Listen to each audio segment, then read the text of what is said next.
VP Sara walang alam sa inahaing petisyon versus Senator Chis Escudero. Ginit ng defense team ni Vice President Sara Duterte na wala silang alam sa inihaing petisyon ni Attorney Israelito Torion. Nagain si Senador Alan Peter Cayetano ng mosyon na hilingin sa Sandigan Bayan na payagan sina Senator Rodante Marcoleta at Senator Jingo Estrada na makilahok sa impeachment trial ni Vice President Sara Duterte. Si Estrada ay kasalukuyang suspendido sa loob ng...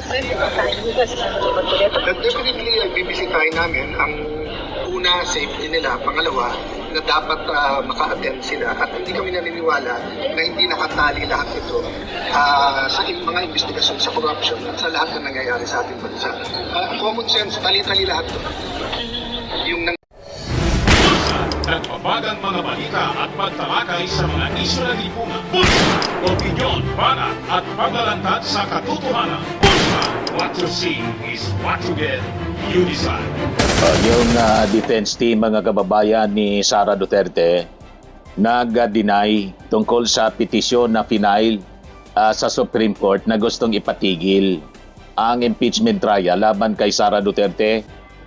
Ito, sabi dito, hindi ako familiar sa petisyon na yan.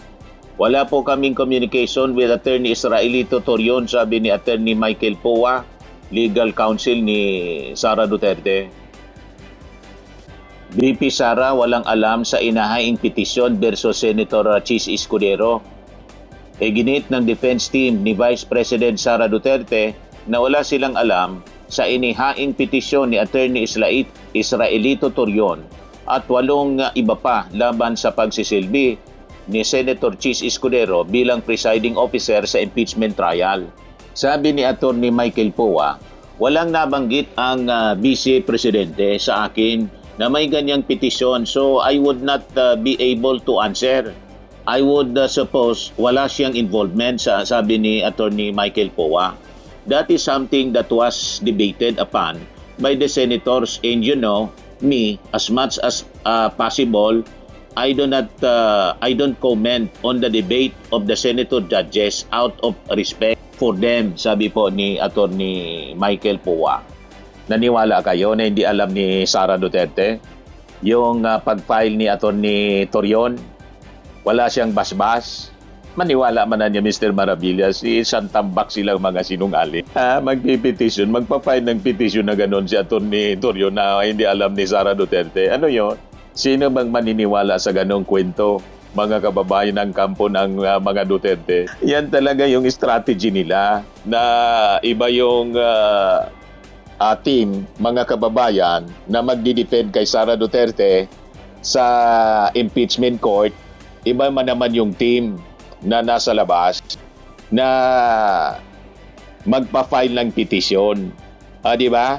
Sa Supreme Court, ito yung grupo ni Attorney Torion. Pero sino bang maniniwala na walang basbas dyan si Sara Duterte? El dato di 18 Marines na puro din sinungaling. Ex-Marines pala, mga kababayan, yung mga Maleta Boys. Tell that to the Maleta Boys na instrumento din ninyo para siraan si Martin Romualdez at saka si President Bongbong Marcos. I-divert yung atensyon sa impeachment trial na hindi umubra, mga kababayan. Ayon, yung handler nila si Marcoleta at saka si Mike Defensor, tuluyan ang nakulong. O diba? Nasira yung buhay, mga kababayan, sa katarantaduhan nila. O ngayon, si Marcoleta at saka si Jingo Estrada na nakakulong na, mga kababayan, sabi ni Alan Peter Cayetano, dapat na niya payagan na makapag-participate sa impeachment trial. Nagain ng petition po sa Sandigan Bayan. Saan ka nakakita, mga kababayan, na yung nakakulong na gusto pa na maging senator judge ni Alan Peter Cayetano? Nagain po kahapon. Ito yung report ng Abante News online, news update. Nagain si Senador Alan Peter Cayetano ng mosyon na hilingin sa Sandigan Bayan na payagan sina Senator Rodante Marcoleta at Senator Jingo Estrada na makilahok sa impeachment trial ni Vice President Sara Duterte. Si Estrada ay kasalukuyang suspendido sa loob ng 90 araw habang si Marcoleta ay nasa custody pa kaugnay ng hiwalay na kasong plunder na kanyang kinakarap. Isama mo na si Bato, magpetisyon ka din sa ICC. Biyo pa, anya Mr. Maravillas. Lubos-lubosin mo na, Alan Peter Cayetano. Nakikita namin, sumama ka na sa defense team, sa legal defense team ni Sara Duterte. Kitang-kita kayong magkapatid na Cayetano. Kalatado masyado ang galawan po ninyo. At itong mga actions ninyo, malinaw na ang intensyon ninyo ay makapag-participate pa yung dalawa para sa acquittal ni Sara Duterte. Boboto sila sigurado sa acquittal. Hindi sila impartial judges. Napakalinaw tulad ni Robin Padilla at ni Amy Marcos. Kayo lahat na mga DDS senators, alam na namin yung boto ninyo at hindi kayo tumitingin sa ebidensya. Drama lang ninyo. Ito mga ginagawa ninyo dyan. Pero you have your judgment. Ayaw ninyong tingnan yung mga ebidensya. Basta kayo, Sara Duterte, hindi ninyo maluloko sa pag-project ninyo. Hindi ninyo kami maluloko ng mga mamamayang Pilipino. Ever since, kaya nga inagaw ninyo yung pagiging Senate President at nang madethrone kayo as Senate President, until today, hindi pa ninyo matanggap. Hindi pa rin kayo makamove on. At yan ang dahilan kung bakit pati yung pag-ahit hindi na ninyo magawa. Tingnan ninyo si Alan Peter Cayetano nang ma-interview. Bibisita daw siya kay Marcoleta. Tapos nag-opening prayer pa siya. Kaya nag-opening prayer, Lord God, Holy Spirit, do not allow us to obstruct justice, yet always give us the strength to obstruct injustice regardless of the cost and the consequences. Magalit na kung sino ang magalit. Gamitin niyo kami bilang instrumento ng hustisya. Senator Alan Peter Cayetano sa kanyang dasal sa pagsisimula ng ikalawang araw ng impeachment trial ni VP Sara Duterte. Siya pala yung nag-opening prayer, mga kababayan. Lahat baliktad yung prayer po ninyo, baliktad sa inyong ginagawa. Iba man yung prayer ninyo, iba man yung ginagawa ninyo mga aksyon. Ito yung statement niya. Definitely, bibisitahin namin ang una, safety nila. Pangalawa, na dapat maka-attend sila. At hindi kami naniniwala na hindi nakatali lahat ito sa mga investigasyon sa corruption at sa lahat na nangyayari sa ating bansa. Common sense, tali-tali lahat ito.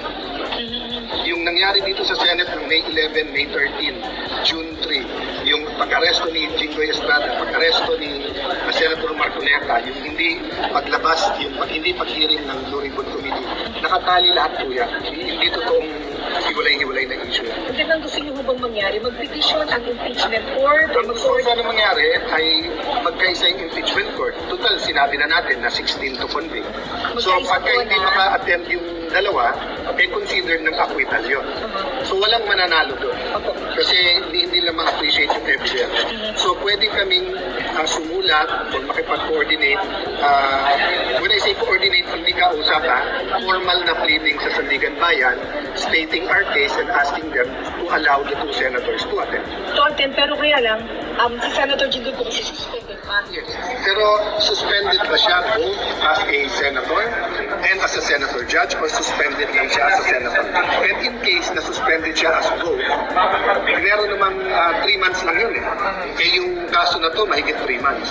So, hindi ba siya pwedeng manood at makita? Kasi iba yung personal eh. Nakikita mo yung witnesses at iba yung nakakapagsulat o note sa amin kung anong gusto niyang gawin. Kahit po mag-observe kung suspended pa rin The siya. reality is, this is sui generis. So, wala sa lahat ng libro ng batas ito at paano nga ma-apply yung mga batas sa suspension sa anti-graft. Kasi hindi naman na nabasa lahat ng sitwasyon na katulad nito na ang dami na nakulong, marami kasi nang gusto nito. Salamat po. What particular statements? So yun na nga mga kababayan, naghain na siya ng petition para makapag-participate pa si Jinggoy pati si Marcoleta sa impeachment trial. Ganon ang kanilang intensyon. Kaya nag-react ngayon mga kababayan si Akbayan Representative Percy Sindanya. Paano yon? Change outfit from prison uniform to judge robes? Tinawag ni Akbayan Party List Representative Percy Sindanya na malaking kalukuhan ang mosyon ni Senador Alan Peter Cayetano na payagang makilahok sa impeachment trial ni Vice President Sara Duterte ang mga nakapiit na kasamahan sa minorya na sina Senators Jingo Estrada at Rodante Marcoleta. Walang ascendancy na maging judge ang mga mismong lumabag sa batas, punto ni Sindanya. Tinukoy ang kanya-kanyang kasong plunder na kinakaharap ni Estrada at Marcoleta. Correct. Imagine, change uniform, mga kababayan. Mula sa pagiging PDL, yellow, papunta sa pagiging judge, pula yung suot na robes. Only in the Philippines, mga kababayan, ng ganon. Talagang matindi na pagsalaula sa ating hustisya. Saan ka nakakita? Yung uupo na judge, parehong akusado sa korupsyon. Yung nililitis, akusado din sa korupsyon at pagpatay, pagbabantang pagpatay. Tapos yung uupo na judge, mga kababayan, yung dalawang uupo, parehong akusado sa korupsyon. So, anong klase yan, mga kababayan? Di ba pambababoy na sa ating hustisya? Harap-harapan na pambababoy, mga kababayan, sa ating hustisya. Talagang kaya-iya ang nangyayari dito sa ating bansa. Ayan lang po yung ating short video ngayon. Ako po si Dante Maravillas. Bye-bye po. God bless. Swelling and lifting cream, pinapahid po sa mga pulses in affected area. Mainam po sa paninigas ng mga kaso-kasuan. Ito naman po, Automax Radiant Serum. Sa mukha naman yung application. Anti-aging po siya. You will look 10 years younger than your age. Sa mga cancer patients naman po, baka lang gusto ninyo itong itry. Neng siya red mixed fruit drink. Hindi mo po siya gamot, food supplement siya. Kaya lang, gawa siya mga kababayan sa goji berry. Yung goji berry may anti-cancer properties. O ngayon, yung mga inquiries ninyo, dumiritso na lang kayo sa aming messenger sa Facebook para masagot namin agad. Ayos pa? Ayos na ayos niya, Mr. Maravilla. Sa mga nagana po ng malinis and spacious fitness gym, pumunta lang po kayo sa aming Colossal Fitness Gym. May Grab car rental din po kami. But anyway, ito po pala yung aming bagong product na binibenta online. I am worldwide amazing pure organic barley powdered drink mix from Australia. Negosyo to ng aking anak na architect entrepreneur Riz Maravillas. Ayan po. Kontakin na lang po ninyo siya, Riz Maravillas on Facebook.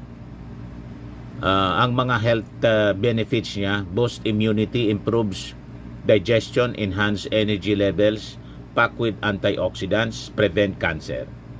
Ito naman po yung bago naming product na binibenta online. Eye Glow Serum, whitening po siya. Tingnan ninyo yung epekto sa aking anak na architect before and now. Yung mga inquiries po ninyo, dumiretso na lang kayo sa kanyang Facebook account, Riz Maravillas.